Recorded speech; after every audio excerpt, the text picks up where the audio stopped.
accès ci biir contrat bi nu mu demee mais kon nag nañ ko teel a résilier mu geex. absolument xam naa rek ñu ciy woo li nga xam ne mooy autorités yi nga xam ne ñoo fi nekk à travers ki nga xam ne mooy le président Bassirou Diomaye Faye waaye tamit les membres du gouvernement yi nga xam ne mën nañ ci dox wax ci ba contrat yooyu ñu xool ko bu baax a baax. surtout nag la ministre de la pêche. parce que moom it dafa doon nit ka nga xam ne. ci secteur pêche la yàgg évoluer. moom du ci gan bu baax a baax. non du ci gan. c'est-à-dire bu doon Pape Sané nañ fa jëlee ñëw daf ko ministre de la pêche xamul luy secteur pêche xamul ci dara. mun nañu wax mais moom. ci milieu pêche bi ci milieu ministère de la pêche de l'économie maritime la doon évoluer donc nañu mettre en avant les intérêts du Sénégal moo gën balaa beneen musiba duñu fi fekk intérêt du Sénégal yooyu sax mu mel ni ki nga xam ne mooy Bassirou Diomaye Faye démb ci conseil des ministres mi ngi jox li nga xam ne mooy voilà les ministres concernés rek ñu wala boog gouvernement bi ñu jéem a waxtaan ci li nga xam ne mooy ana naka la ñuy def rek ba atténuer la souffrance des impactés yi nga xam ne ñoo amoon ci manifestation yi depuis mars 2021 ñi ci ñàkk li nga xam ne mooy seen bakkan waaye tamit ñi nga xam ne dañ ci impacté ci seen wàllu matériel ak lépp ñu xool nan la ñuy def ba nguur gi ndàmpaay leen mu nekk benn dogal bu nga xam ne démb la ko le président Diomaye Faye jël fële ca conseil des ministres ndogal boobu est-ce que yaa ngi ko doon xaar wala boog da nga bëgg li nga xam ne mooy ñu reveniraat ci li nga xam ne mooy ndey mbilli gi mooy xool naka la ñuy def ba lever fi li nga xam ne mooy loi d'amnistie bi jéem a attewaat mbir yi fi xewoon. Omar man ànduma ci démarche bi. je suis pas du tout pour cette démarche. Je le dis clairement et précisément. mënuñu dàmp ay nit c'est-à-dire que une fois que ñu dàmp ay nit. mooy que ces personnes ñu ngi leen di couper toute possibilité. ñu mën a taxaw ne dañuy kaas. waaw justice dootu fa am de. waaw mooy comme li fi amoon ci bateau le Joola. waaw on a coupé l'herbe sous les pieds des gens ñëw yëkkati ay 5 millions 10 millions jox nit ñi pour. éviter des poursuites judiciaires c'est-à-dire que il faut que dans ce pays ñuy respecter les vies humaines c'est-à-dire que ñu xam ni que y a une certaine sacralité qui entoure la vie humaine Oumar mënuñu nekk ci dëkk Sénégal ñi naan la fii ci dëkk bi pendant des mois am na ci ay sénégalais yi nga xam ne ñu ngi moo xam ci takk der yi nañ nekk moo xam dañ leen dugal ci biir takk der yi ñu nekk fii biir Sénégal yore ay fital yore ay jaasi yore ay yat di xool di jàkkaarloog ay doomu Sénégal di leen dóor ay balu fital ñuy dee bañ naan toll na ci juróom-ñetti xawma juróom-benn fukk wala juróom-ñetti fukki doomu aadama yu si ñàkk seen bakkan mais après qu'est-ce qu'on nous dit il y a une loi d'amnistie ok je suis d'accord il y a une loi d'amnistie mais loi d'amnistie bi ki ko jël déjà ki voté lu loi bi moom moo amul woon sax pour voter lu loi bi parce que loolu ci nguuram la amee mooy maanaam loi d'amnistie bi président Macky Sall bu mu koy voté li mooy maanaam il était en train de créer des impunités mooy maanaam il était en train de mettre certaines personnes au-dessus de la loi. Absolument. Donc loolu bu nguur gi ñëwee toog ñu ne bon léegi dañuy xool Pape Sané mii nga xam ne ñàkk na ci doomam ñaata nañ koy jox non je dis que non cette démarche elle est inélégante et elle est irrespectueuse. bakkan amul njëkk. waaw surtout amul njëg de. bakkan amul njëkk. handicapé yooyu ñu handicapé dóor leen ay balu fital wala ay jaasi ñu ñàkk seen bët wala ñàkk seen tànk. boo yëkkati woon 50 millions jox la ko fajoo tu n'as rien réglé. Tu as réglé juste une partie du problème. Il faut qu'on soit sérieux dans ce pays. Ce dont les gens ont besoin de savoir. mooy dañu bëgg a xam qu'est-ce qui s'est passé dans ce pays. pour que Sénégal ay takk der am ay nit yu leen infiltré ñu ànd ak nit ñooñu di dóor ay balu fital ci ay kaw doomu Sénégal muy benn ñaar. dañu bëgg a xam fital yooyu fan la jógee. fan la jógee d'autant plus que ñu ngi fi doon wax wàllum armement 45 milliards. waay bu weesoo loolu ñu xam ñan ñoo doon joxe ordre yii. Oumar dafa yomb trop ñu naan non dañuy dajale ay nit xool après diw nañ ko jox fukki millions. diw nañ ko jox non je dis que elle est irrespectueuse cette démarche. waaw nit ki balaa nga naan da nga koy dàmp da nga koy laaj ba pare xamal ko ni que. Oumar li la métti nii Pape Sané moo la ko teg. justice am ba pare. waaw Oumar buy baalee mu baalee. waaw mais damp nii mooy que demain il faut s'attendre à ce que demain. les mêmes choses se répètent mooy maanaam ay takk der wala ay doomu aadama wala ay politiciens. dem recruter ay nit jox leen ay fital ñi fii rey ay doomu aadama. donc je dis que moi je suis pas du tout d'accord pour cette démarche là que ça plaise ou pas mais je suis pas du tout d'accord pour cette démarche. je trouve que démarche la bi nga xam ne qui n'est pas respectueuse. cette démarche ne respecte pas. ñii nga xam ne ñoo ñàkk seen bakkan elle ne respecte pas les familles des victimes, elle ne respecte pas les handicapés. La ñu mën a def koy mooy tey jii chercher il y a assez d'artifices, il y a assez de subterfuges yi nga xam ne mun nañ ko teg en avant pour trouver des palliatifs. Permettre aux gens quand même de se plaindre. On peut pas Oumar c'est-à-dire Oumar dëkk yu bëri li ko taal mooy parce que on se tue sur des impunités pendant des années. Pendant des années on a couvert des impunités. Il faut que cela cesse. Lii il faut que ñu xool gars yi nu ñu koy defee mooy que lii pour une fois. Qu'on sache kan moo fi dugal ay fétal. Kan moo joxe ordre. ñan nañu jox ordre.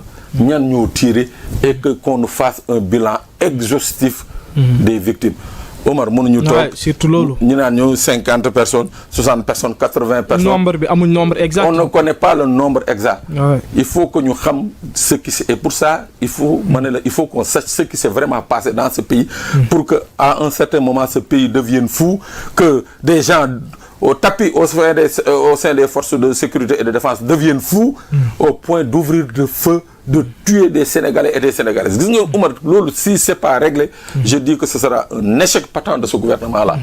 waaw lu leer nga wax parce que ni ñu koy waxee rek fu jàmm amul fu justice amul jàmm mënu fa am justice faaw mu am ci li nga xam ne mooy dëkk bi pour jàmm mën a am mais sooy xool rapport bi nga xam ne Amnesty International génnee nañ ko sax ñoom li ñuy àddu mooy am nañ plus de 80 morts ci li nga xam ne mooy manifestation yi loolu nekk na lu nga xam ne lu jéggi daayoo la te dañ ci war a duut baaraam xool ana kan moo tiire kan moo yoroon commandement bi waaye tamit lu tax ñu def li nga xam ne mooy ñaawteef yi mais Oumar c'est-à-dire si on ne comprend pas mais mooy que demain il faut s'attendre à ce que la même chose se reproduise. day amaat impunité bi ngay wax day ñëwaat. Si on ne comprend pas qu'est-ce qui a pu se passer pour que fii Sénégal ñu ne ay Sénégalais sol tenue yor fital yor jaasi xool ay doomu Sénégal di leen rey bëccëg ndarkam Oumar ça si le président Diomaye et son gouvernement ne parviennent pas à régler ça jéem a yóbbu Sénégalais ci ay on va vous dédommager. Je dis c'est manque de respect à la mémoire de ceux qui sont morts.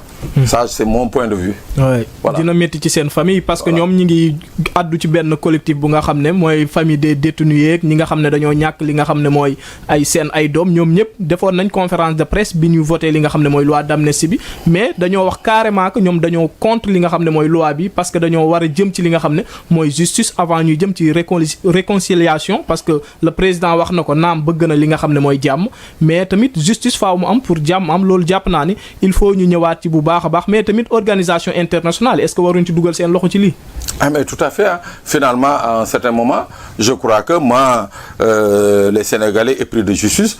dootuñu taxaw rek di xool naan noo nguur gi lii c'est-à-dire on va demander justement à ce que les organisations internationales dugal ci seen loxo yéey ci yàbbi parce que non c'est-à-dire c'est un fait inédit en fait les gens quand tu parles c'est-à-dire on dirait que ay xaj ak ay mbuut nañ doon rey métti moo amoon Sénégal oui métti moo amoon surtout Dakar fii oui les gens ne sont pas en train de mesurer ce qui s'est passé c'est-à-dire boo dégg nit ñi ñuy wax non oui non on tourne la page non c'est comme ay mbuut ay kafaar nañ fi doon écraser non c'est des personnes ay nit comme man comme yow comme ñoom mais ça et ces gens ne faisaient qu'exercer un droit citoyen.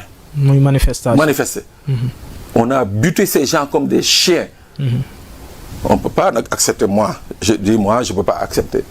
que ñu bëgg a jël loolu yëpp ne bon Sénégal dëkk waxtaan la dëkk gi non c'est des waay bullshit laa la wax nañu ñëw teg affaire yi ci yoon.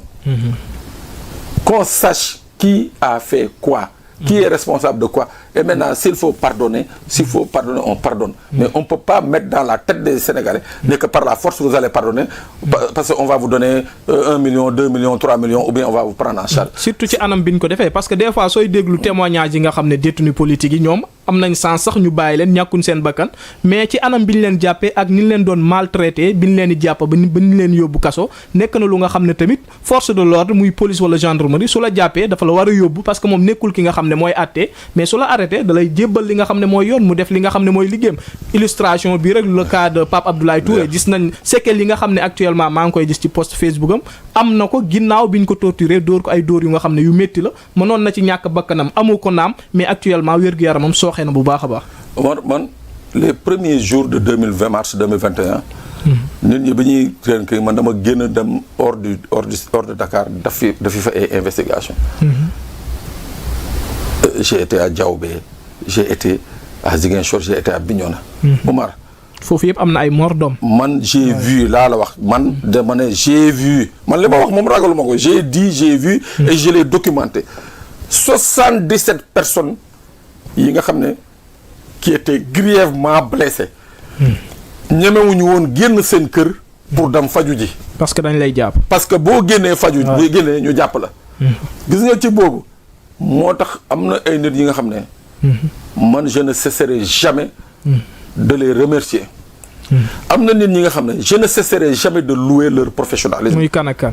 Omar le procureur général de Ziguinchor et le procureur de la République de Ziguinchor gis nga situation bi mu amee les 77 blessés là grave ñu tere leen génn faju ji am na ci ki nga xam ne bët bi xoolal dafa gangréné ba tuuru di xasaw mais quand je suis allé les voir ne leen lii mooy situation bi dañu ne gendarme yi jóge leen ci buntu hôpitaux yi bàyyi leen nit ñi faju ji mooy yoon ñooñu ils ont sauvé ces gens sinon 5-10 morts yooyu ñu doon wax peut-être que aujourd'hui on se serait retrouvé avec 20-25 ou 30 morts là-bas parce que les gens étaient grièvement atteints c'est-à-dire ay blessures yi nga xam ne la moo tax la preuve am na ci ñi nga am na ci y en a 3 que je connais qui ont perdu leur jambe am na ci 2 wala 4 yi nga xam ne qui ont perdu leur main y en a 2 qui ont perdu leurs yeux c'est fini tu vois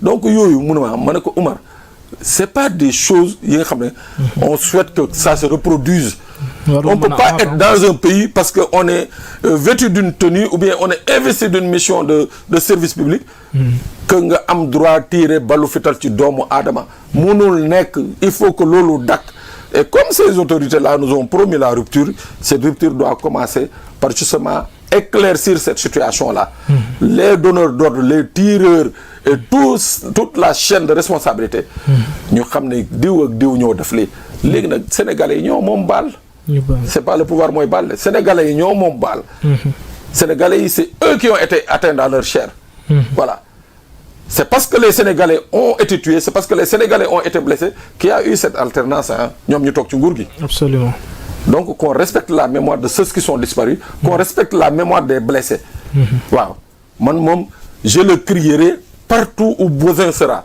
je n'accepte pas cette situation de fait bëgg négocier la mort des gens par des indemnités et consorts je ne l'accepte pas et je le dénoncerai partout. xam naa autorités yi dinañ ko dégg bu baax a baax parce que bëri na ci ay sénégalais yu nga xam ne voilà wàllum li nga xam ne mooy jox leen ndàmpaay bëgg nañ ko mais bon avant muy am il faut ñu jëm ci li nga xam ne mooy justice xool ana ñàkk ñoo def ñaawteef yi waaye tamit lu tax ñu def ko rek yoon topp leen bu baax a baax ñu wax ci leneen. muy mu nga ma foofu c'est-à-dire je n'accepte pas qu'on joue sur la dignité humaine. En fait ce qui est en train de se passer mooy les gens sont en train de jouer sur la pauvreté des gens. Sur la misère des gens. Non, dans un pays, li ñu war a valoriser, c'est la dignité humaine. On doit mettre en avant la dignité humaine. Voilà. Munoo fekk nit ki parce que dafa ndóol parce que waa ji il joint pas les deux bouts nga ne bon suñ ko joxe 5 millions après il va oublier non je dis que ça un État responsable ne devrait pas faire ce genre de pratique. Ce genre de pratique là moo tax ñu jëlee fi Macky Sall.